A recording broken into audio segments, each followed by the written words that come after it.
For more on this, we are now being joined by Elizabeth Laris, president of E. Laris Consulting and professor emerita at the University of Mary in Washington. Thank you so much for joining us on WION, Elizabeth. Given that wildfires are not uncommon in California, would you say that the government in California was perhaps caught napping on the crisis? And how justified is President-elect Donald Trump's criticism of the governor and these reports that we hear that these fire hydrants didn't even have any water in them? Well, that's an excellent question. Of course, the issue of the fire hydrants is that wildfire fighters are fighting massive, uncontrolled blazes in at least 5 or different spots. And usually to fight a wildfire, it's more with water drops from helicopters, not so much the local fire hydrant, though, of course, fire hydrants, do play a role in this.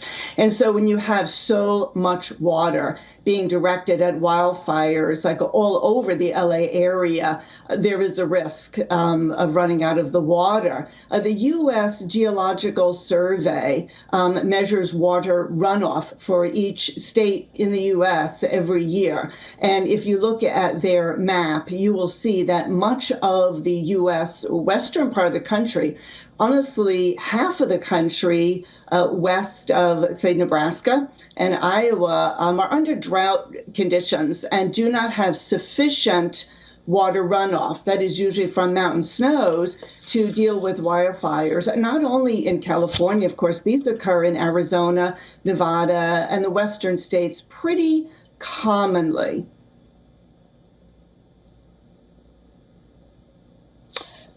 And how will this crisis that we're seeing, which just seems something out of a movie, how will these fires influence California's growing insurance crisis? Well, yeah, this is really, the perfect storm. Lack of water, ferocious Santa Ana winds that can move at nearly 100 miles, a kilometer. A lot of development in the beautiful areas. California is a beautiful state. People want to live there. They live outside LA because the scenery is drop dead gorgeous and people can make high salaries in the city and have these beautiful views.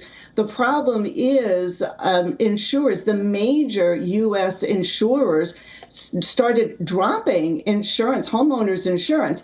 Apparently they wanted to raise the rates, but Governor Newsom, I believe, declined to allow them to raise the rates.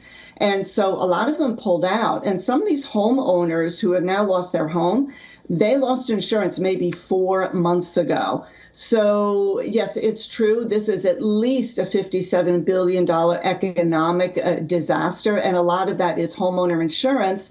And people are not going to be able to get the money to rebuild. Ironically, in the wildfire areas, used to be cheaper to buy a home because of the risk, but then it went up increasingly, and those are premium homes. But along with that comes the risk, and people are willing to take the risk to live in these beautiful homes with beautiful views.